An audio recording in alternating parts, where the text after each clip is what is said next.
Hi everyone, this is Entrepreneurial from TMUC and you're welcome to TMUC Talks. The world is actually evolving very quickly. Entrepreneurship, innovation, disruption, these are the go-to keywords for everybody nowadays. And tell you what, if you hope on these, certainly you're moving forward. So we'll be talking a lot about it. I'm Hanan Iftikhar, I'm the Program Manager for Social Sciences and Business Management Department, first level chapter of TMUC. Ladies and gentlemen, I have a very, very special guest today on with me. Somebody who's too young for what he has actually already achieved. He will be expanding on for sure, but yeah, why not? There is a lot that I can tell you. We have Mr. Shrinam Thankar, co-founder, director of Next Scopes. He's the co-founder for Chief Relations Officer for Ajna AI. He's a business analyst and a startup enthusiast as well. He loves the idea of startups and the enthusiasm powered work. He was just 16 when the zeal inside him compelled him to begin his first entrepreneurial journey, and he actually started out with the Troops Facility Management Services. And his latest venture, of course, AGNA Labs, they are about to enter into the domain of artificial intelligence and by providing computer vision based. So, our main topic and agenda and the thing that we are going to go after today is, of course, disruptive innovation, entrepreneurial ventures, and Industry 4.0. So, Shriram, most welcome to TMUC Talks. Thank you, Tohin. Thank you. It was well organized, and thank you so much for you guys. It's a pleasure to be here. Yeah, same here. So, Shriram, just a bit of an introduction, a background for all the journey that you had. I've been everybody just goes through your posts and everything, and all this vision and all this courage, and in such a little time, just picking up this very important aspect of entrepreneurship and then moving ahead. So, would you like to reflect on it a bit?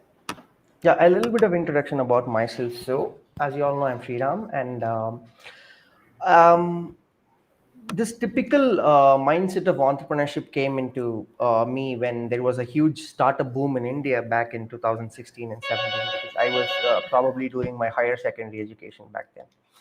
And everybody, like typical Indian parents, my parents were also happy to be seeing me in as an engineering graduate or something like that. So basically I was a college dropout. Right now I've completed my degree as I felt it was important, but then I was a college dropout. I didn't go to college. After my higher secondary, I decided to learn a lot of things practically, because I believe practical education is something which lacks for entrepreneurs in our education system. So I started multiple. I don't want to go into the nuances and details of it, but then because it's a long story, I've done a lot of circus. So a lot of ups and downs. I have done a lot of internships, and then I went to a lot of jobs, and after that I started a lot of ventures, and a lot of them did really well, and then I shut it down, and a few of them were shut down and it were failures, of course. uh, and one of the most prominent startups which I started in 2017 was Troops. So it was basically a facility management services company where we do all the home based services at home. And right now I've got two companies which is up and running. One is for the last 4 years, where we are developing softwares, and another is an Industry 4.0 company, which involves a lot of artificial intelligence and vision based video analytics. uh, I run both the companies along with my co-founder Siddharth. So that's the introduction about me. Oh, thank you very much, Sriram. Seriously, it's very inspiring. Of course, you talked about it that you had to stop your education and then you actually continued it. This is the best part, of course. And there are a lot of things that actually I've got caught on. But tell you what, you talked about the Industry 4.0. It's a go-to word. It's something that everybody's talking about globally. Everybody, you go to any blog, you talk about any tech guy, you talk about any blog and any part, any video. Somebody has got some wind of it. They are talking about Industry 4.0. So, Sriram, would you like to reflect on it? What is the significance of Industry 4.0 and why exactly it's not a matter of choice and maybe everybody has to go ahead with it? So, See, before getting into that specific topic, I would like to first, give a small brief about what actually is Industry 4.0, because a lot of people have their own perceptions to it, but the facts remain something else. Hence, there are four different. Just a small, introduction about that, if I can. So sure. there was the first industrial revolution, and then we had the second and the third, and right now what we call as Industry 4.0 is the fourth industrial revolution that we're going through. So and then probably we are not so far away from the fifth as well. So the first industrial revolution was basically all the mechanical stuff that we did, because previously when our kings and our ancestors, when they tried to build something, they had no mechanism for it, they had no Right. mechanical power for that, so all the True. humans have to do it with everything that they had. So that was the first industrial revolution. No, mechanical revolution was that. And then came the car manufacturing and all that, the supply chain and all that stuff, where the mass production and all happened, and basically automating of the mechanical things that we were finding out in the first industrial revolution. That was the second industrial revolution. Then came the computer. That was the most important revolution in my opinion, because the computer and the internet, that was the third industrial revolution which we had. And right now what is called as the fourth industrial revolution is basically automation through the through what we found out in third industrial revolution, basically automation through computers and technology, where we try to where we introduce everything to cyber and automation. Basically everything is connected to the internet right now. That particular point of revolution is known as the industry 4.0. So a lot of people have a lot of misconceptions about it, so I just wanted to clear that up front. And to answer your question precisely, see, I'm a person who is irrespective of any culture or tradition where they come from. I am a person who feels it has to be withstood, it has to be followed, it has to be followed with pride and stuff. So I'm not somebody who's gonna tell leave everything that you were doing and just go for the change. I'm not that kind of a person. But then change is something inevitable, right? So we need to keep on changing and adapting to new things. It necessarily need not mean we have to leave the old things behind, but then adapting to the new changes and adding on the additional features of whatever comes in the new changes is something which we could be open to. I think the major reason why people are not adaptive to the changes is when they start, most of the people have that gut feeling, they have that passion, and most importantly the pressure or the societal aspects of what will people think, or the other responsibilities are pretty lesser. Because when I started I was 16, and my responsibilities were very less, so I could take a lot of risk. That ability and that strength, the courage that I had to take risk was much better 10 years back. But rather now, my parents are getting a little old, so obviously when I try to shift from one thing to another, it won't be literally starting from scratch, but it is as risky as that. So people tend to risk is something which actually deteriorates with age. As you grow, you tend to have less courage with respect to it. It actually has to be the other way around, but sadly that's the reality. So I think people should have the should not forget the past. They have to understand why they started it for, and they have to adapt to changes. That's the only way people can scale. Or else people will be making money, no doubt about that, because I myself want to start a lot of traditional businesses. That's always there, because that's good money for you. But then if you're not adapting to the changes, you can't scale after a certain level. That's about Right, it. Sharon, thank you very much for this reflection. Seriously, I've picked up a couple of things. We are talking about changes, we are talking about incremental breakthroughs, and we are talking about, sort of a change that we have to adopt. And you talked about it, that people are very late, they do not respond to changing situations. But do you think that when it comes to Industry 4.0, this whole idea is disruptive itself?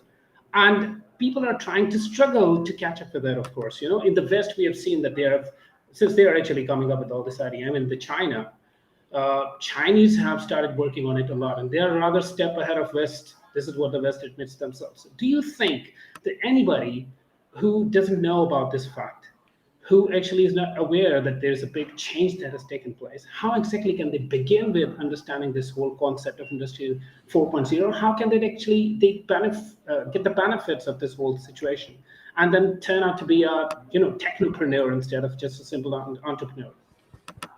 Sure. So there are two things which we can address with respect to this.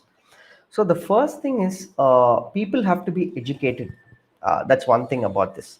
See, the education about industry 4.0 or how things work out in today's world has been, we first of all we find out something. The West actually, does it. After that, we change our education to it. When the West has already moved to 5G, we start talking about it here. So that's one big problem. I wouldn't blame us because there are a lot of other reasons as well for that. We are a growing economy, of course.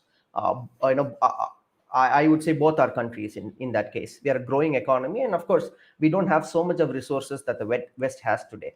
But this has to be, in my opinion, approached in two different ways. One is by educating them, and the second is they have to be told that this can be done anytime. It is not that you have to jump onto it directly, because when I actually shut down troops and I wanted to start something, I had a lot of my I was more younger and I was very vibrant and I was amateur and I had a lot of things in mind. I remember my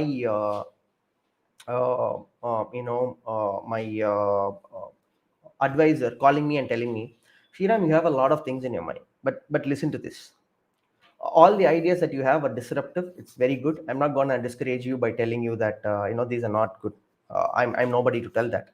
um, but you have to understand that you come from a normal middle class humble background where you have to first make your money for your bread and butter, right?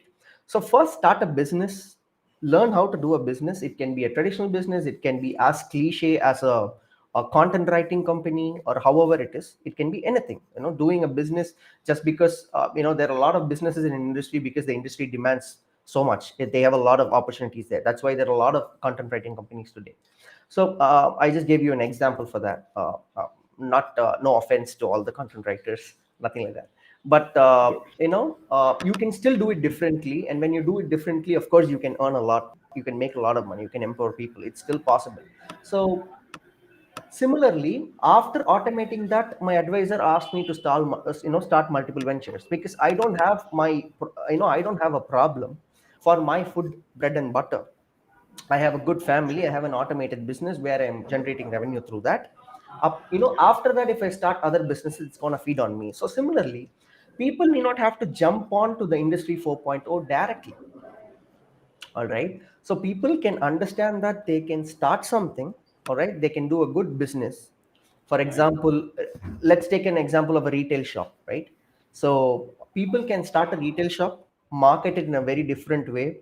Try to automate it with very small things like providing internet facility to customers, doing small marketing techniques which is going to attract customers, and do more target a niche set of customers, and slightly price your clothes a little higher, provide them more quality, do all this stuff. And then with the profits that they have, they can basically invest in I would probably like to sell myself here because we have a product for retail.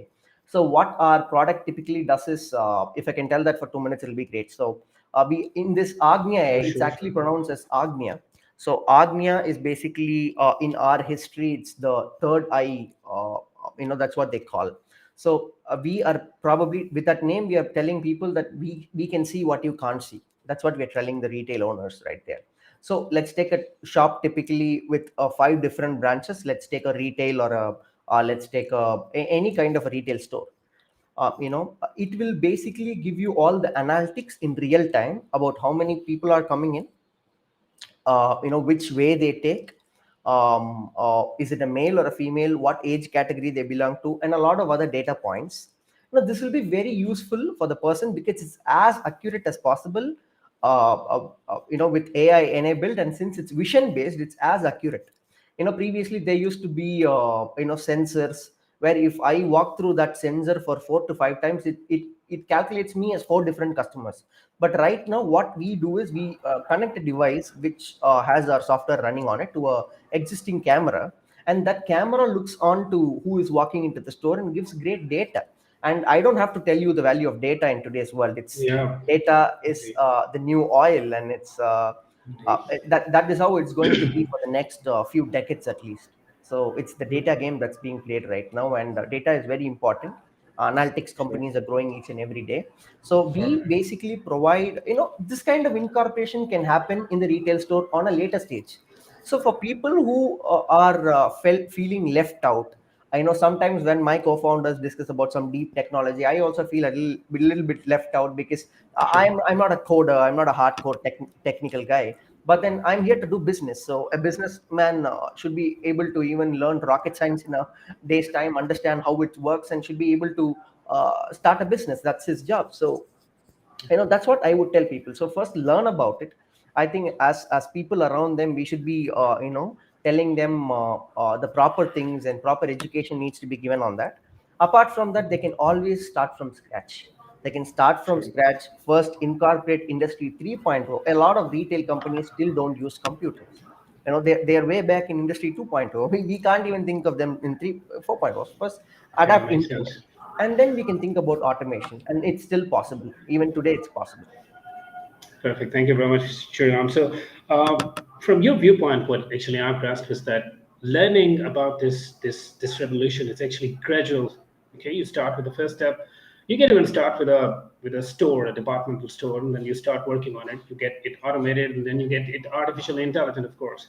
So, there's one thing that I'd like to you to reflect a bit more. You just said that we have to actually start, and we have to take a little bit of time. Okay, but do you think in this age of artificial intelligence, in this age that we are actually rushing towards singularity, as Ray Kurzweil puts it, do the businesses who are still stuck, as you said, in industry 2.0 and 3.0, in fact, in automation, do they have enough time actually to update themselves? Because it feels like things are moving so fast, that you only have a blink of an eye to decide. And if you miss on that, you miss on everything, right? Because all these tech titans who are working on it, they just offer these opportunities for just a slight just a part of a second, and it just vanishes in thin air and no idea. So, how do you think that grasping the opportunities, identifying them, you talked about education. Do you believe that we need to actually come up with a traditional education, or we have to upgrade the mindset? How do you compare with this, please? See, this I call it as a entrepreneurship hack for people not to start. you know this is one question that makes wannabe entrepreneurs tremble down. If my advisor had come and told me, see, this idea is gone, think about something else, I wouldn't have even started. My point is, he instead told me, start with something, do a traditional business, make money, and then start another business which you feel is disruptive, right? So today I have a business which we feel is disruptive. We've got very less competition around the world. So see, this kind of a myth needs to be busted very clearly, Mohammed. That's what I feel. The first thing is, of course, we cannot miss the bus. We cannot miss the boat. We need to get on there quick. It's not that the world is moving very slow, but my point is, disruption has been happening from the industry, first industrial revolution. All right, there is always things which you can move forward with. There is always innovation. When you compare the number of scientific innovations that was done some centuries ago to now, we have tri-folded. We have more scientists, researchers right now, more than anybody else. So it doesn't mean we are not doing anything right now. It is just that the most basic things were founded early. We feel that advancements are no more, and things like that come to our mind. But the first step is to start.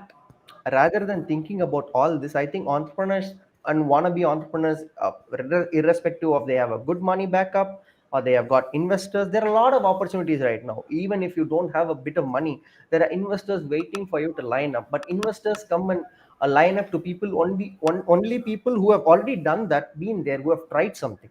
If you go tell Sure. in today's world, if you go to an investor and tell them, like, I have an idea, let's do it, they wouldn't do it. You have to have a small proof of concept, or at least to that specific level, based on the country that you're in, based on your economy, etc. Like it typically works very differently in a third world country, or developing country like India. It's two different things. So I think it's not too late at all. Nothing is late, and I feel late is better than never. So people have to start first of all.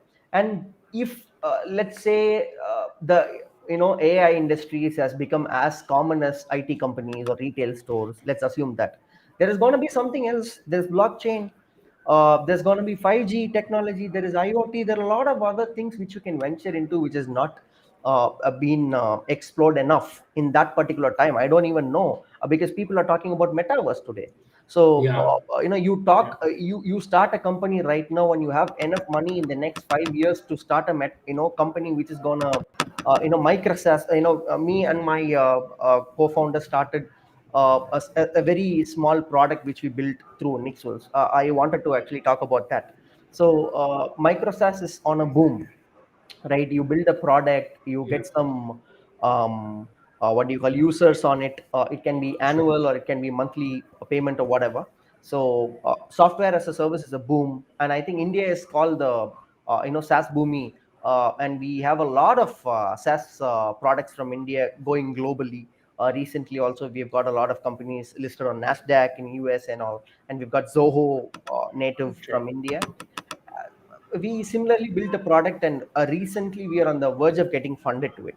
So that would probably be my third company, if that's going to happen in the next week. So see, there are a lot of opportunities. As I say, even if you're missing the boat right now for artificial intelligence, in the next 2 years artificial intelligence is going to become as common as an IT company. Not, I'm not telling it's not true, but then that's going to be metaverse, then that's going to be AR Yeah. VR.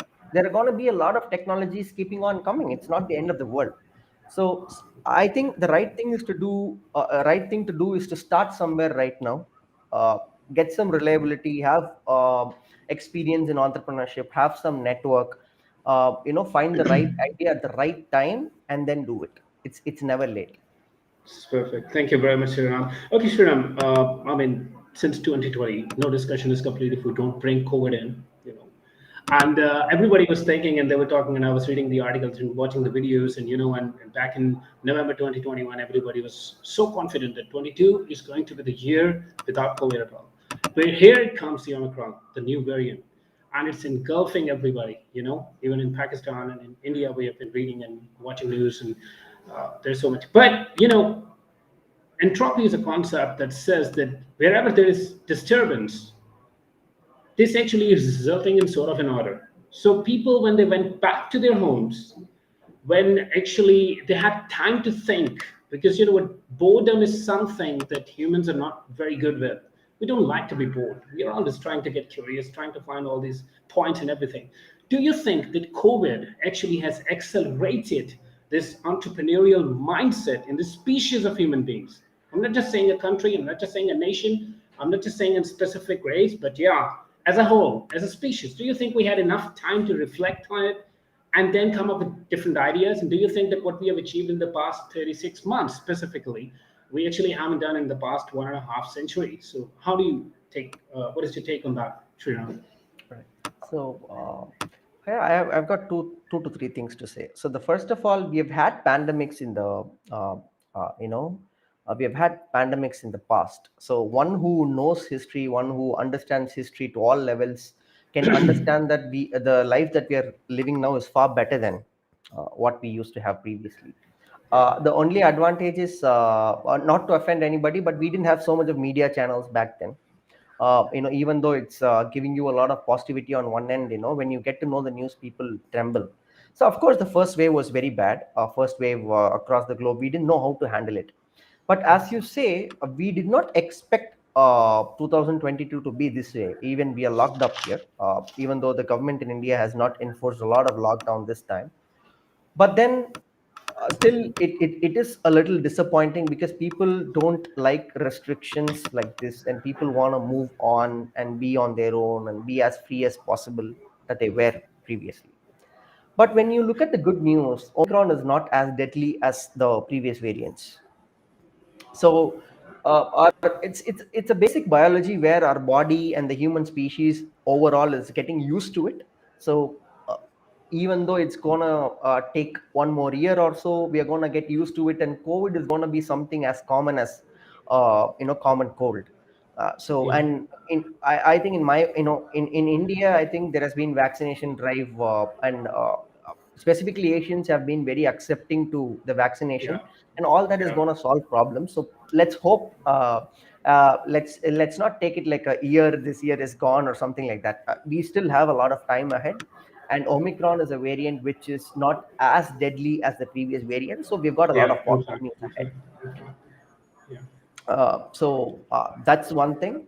And Of course, more than entrepreneurship, I would say contract staffing and freelancers have been one of the biggest booming activity amongst people. A lot of contradictory to whatever we read, contradictory to all the economic crashes. You see Lamborghini selling a lot of cars, making record sales. Yeah. You Yeah. hear a lot of sales of e-commerce going up. COVID has definitely it's sadly we have lost a lot of brothers and sisters and parents and grandparents. Of course it's always there, but Unfortunately, yes. it's true that with all due respect to them, but it's true that COVID has opened up a lot of opportunities to a lot of people. You see in India every single month there is a big e-commerce competitor who's growing very big. There are a Yeah. lot of e-commerce companies which are becoming a unicorn in India very recently. So all that is because people's mindset to buy online, COVID has forced to do that. So similarly, of course, entrepreneurship has grown to a whole new level.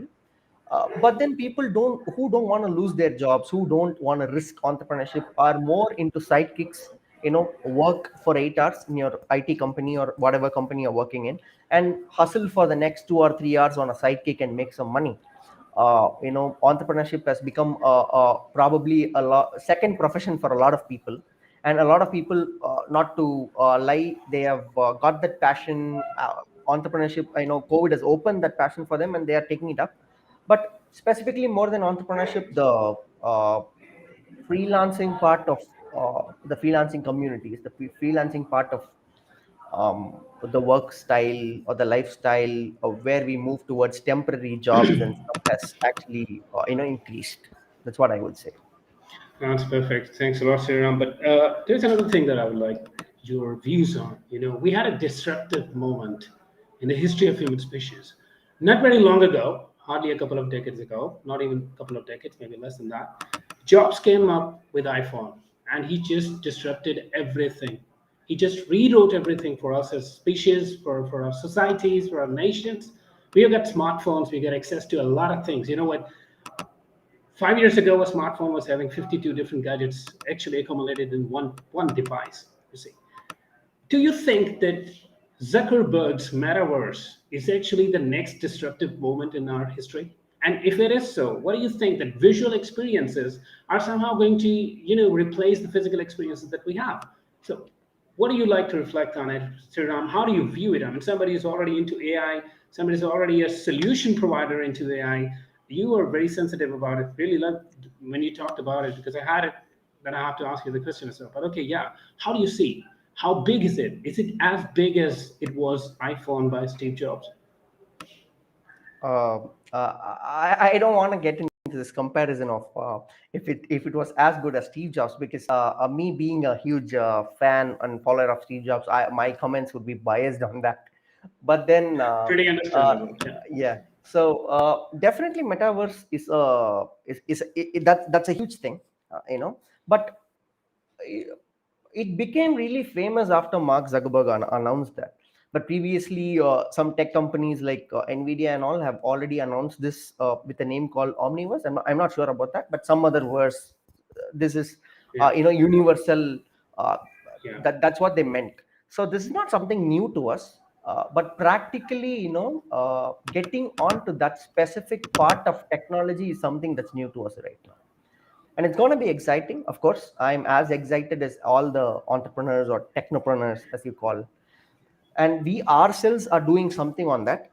That's something we are working on right now. It's under construction, so I can't tell you. My co-founder would kill me if I tell you a lot of details on that. Right. So we are doing something with respect to augmented reality and stuff. So it's under construction. But then when you look into this metaverse, the technology or the results of how it can bring, how the experience that it brings to an individual, the accessibility or the superpower that you will have in your hand, like Yeah. when you apply a metaverse technology to, let's assume, Google Meets, literally holograms will be sitting in a place where you can attend virtual meetings. Right now you can see face to face on a 3D structure of me through a videography that's being telecasted. But then when metaverse is applied to that particular technology, I'm just giving you an example. The same Zoom or whatever streaming or whatever Google Meets, we'll be able to assemble a meeting literally where we feel like physical meeting is happening in a particular place without even traveling to that specific place, but right from home. Right, this is of course going Exactly. to disrupt, this is going to shut down a lot of traditional businesses. This is going to shut down a lot of um, unskilled, a lot of unskilled laborers are going to lose their job. So typically I wouldn't call them unskilled, because they're basically skilled, but that is not required to the metaverse world. So of course it's going to be really exciting. And I don't know, I don't want to compare that to that of Steve Jobs, but it is, the announcement that he has made is really great. And I think they have changed the whole name of their whole company to Yeah, Metaverse, Meta, exactly. something Exactly. like that. So Completely it's agree. gonna be like that with, and more than anybody else, I think biggies like Apple, Google, and Facebook having all the social media platforms like Instagram, WhatsApp, and all under their control, I think it's gonna be really exciting That's to perfect. watch This out is for. great to People know. should definitely watch out for that and try doing something on that. Exactly. Shuram, I would refer a book here. This is called The Simulation Hypothesis, and it's by Rizwan Virk. I mean, I love the book, seriously. And he actually came up with this hypothesis that probably we are already in a simulated world, just getting beyond all the reason and everything. It's just a hypothesis. But if that is the case, because when I came across Metaverse, I started doing all the research and trying to get to know it. Okay, it's a big thing or whatever it is. But I found a lot of similarities in the hypothesis by Werk and this whole Metaverse situation. And like you said, I can understand that you have a lot of respect for jobs, and of course, no doubt about it. The guy has a big name, of course. Thing is that how exactly a common person, somebody who's not from a tech background, somebody who doesn't know much about it, how they are going to survive in the coming system? Because we have this concept of universal basic income. People who are thinkers, who are thinking in the future, the futurists, they have already decided on that there will be a hardly a 5 to 10% chunk of the people who will be relevant to the idea of innovation in the coming future, and the rest of the 90% would be dependent on those 10%. And those 90% could actually be made to survive through a universal basic income. So do you think that if somebody has to become part of that 10%, what are the unique skills and traits for a modern age entrepreneur to come up with an idea and how they're going to survive it? So specific skills that you believe that somebody should start. You just said that you have to start anytime you can. It's never too late. So if I'm the one who actually has no tech background, who's still living in 1950s in the year 2 already, and I want to jumpstart with our Industrial Revolution 4. I want to know something new. I want to become a modern age entrepreneur. What 3 to 4 or 5, whatever number of skills that you believe that I should start working on it? Yeah. So here there are again three things that you've asked me. Um, so the first thing is, I wouldn't call it a illusion or something like that, because a lot of people have come up with this, and modern science has clearly proved that modern science is something where we, because human mind has gone, we want logic to work out right now. We wouldn't be watching a movie which we enjoyed in 20 years back right now.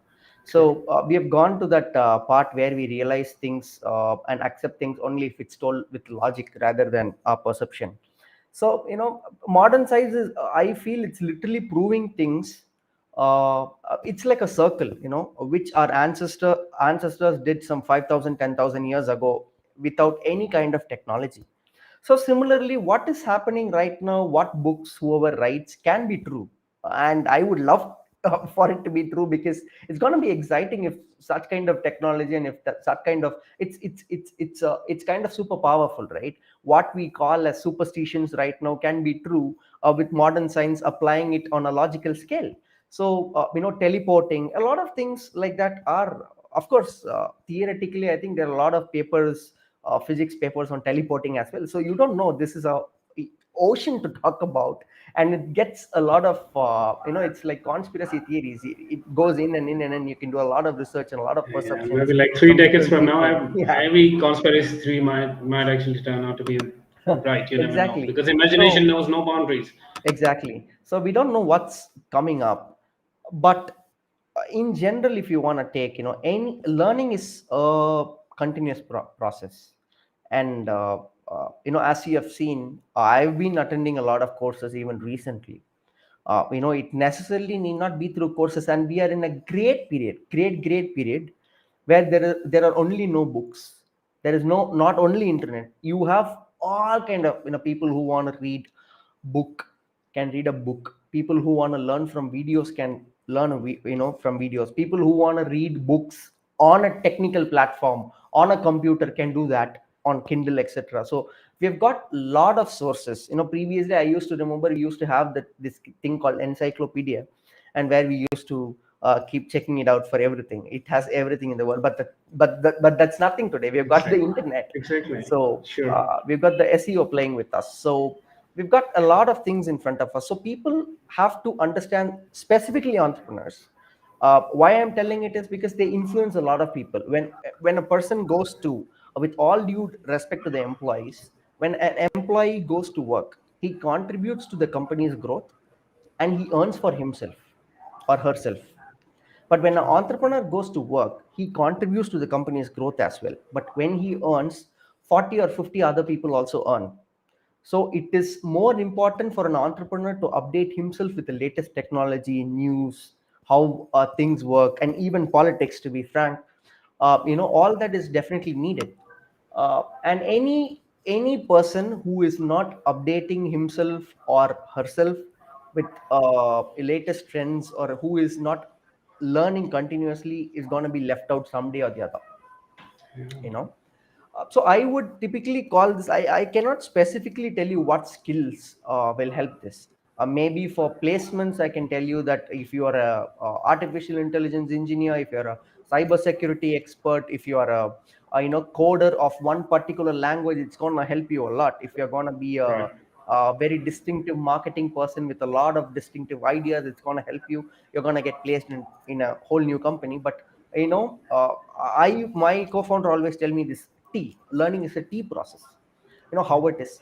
You have to know something or the other. That is, any kind of one skill you need to know to its depth, as much as deep as possible, and you need to know the basis of all the other aspects of life. So Sure. take any kind of skill, you need to know at least a little bit, a little basis of that, and you need to know at least one skill to its deepest ever possible. So I think that kind Sure. of learning will help people. But as entrepreneurs, I think that kind of learning is the only way out, not to be left This is out. perfect.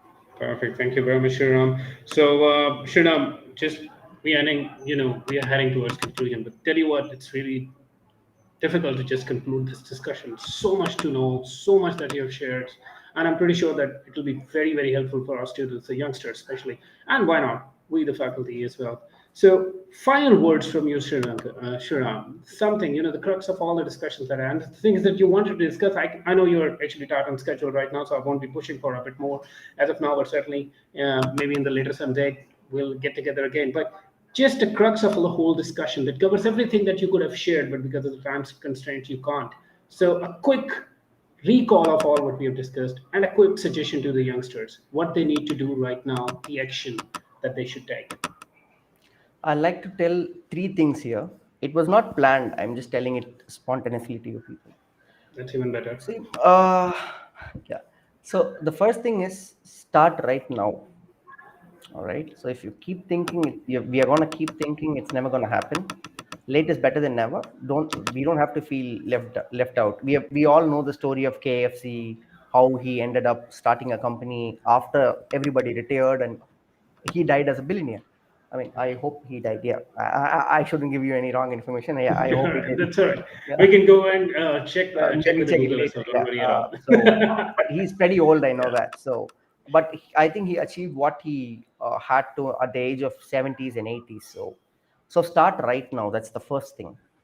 Secondly, this is inspired from one of my good inspirations. He owns a SaaS company. I think it's Okay. Freshworks. So he always used to tell people, learn from well-informed people rather than your well-wishers. That's something which is not accepted in the eastern side of the world, of course. Right. But then I think a lot of Western countries are also not yet adapted to this. There is a huge difference between a well-wisher and a well-informed person.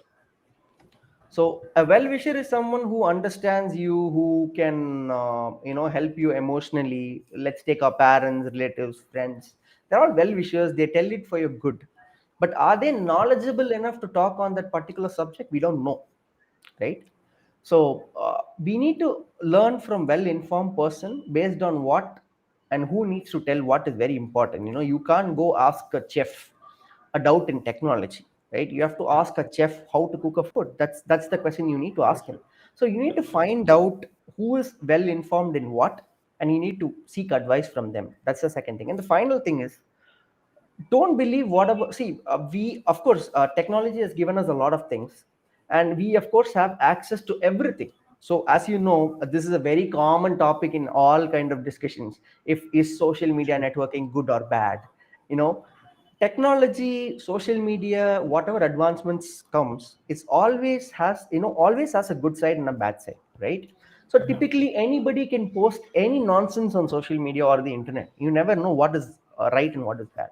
But when you are legally strong, when you understand how to figure out what's true and what's not, do a basic background check or study about that particular thing before trusting something blindly. Because I see a lot of entrepreneurs, so-called entrepreneurs, bluffing on social media without even registering a company for themselves, Mhm. right? So, and people, they have crazy followers on social media. That's really crazy when I go see that. You can I feel sad on one side, and I laugh on the other side. So typically people have to be curious, be very cautious on what they see on social media. Don't believe everybody what they post. Ask questions. Once you confirm that this is the right person, he or she is well informed this particular uh, you know what do you say, industry or Industry. field, ask advice from them. Make sure that you convince your well wishers and start today.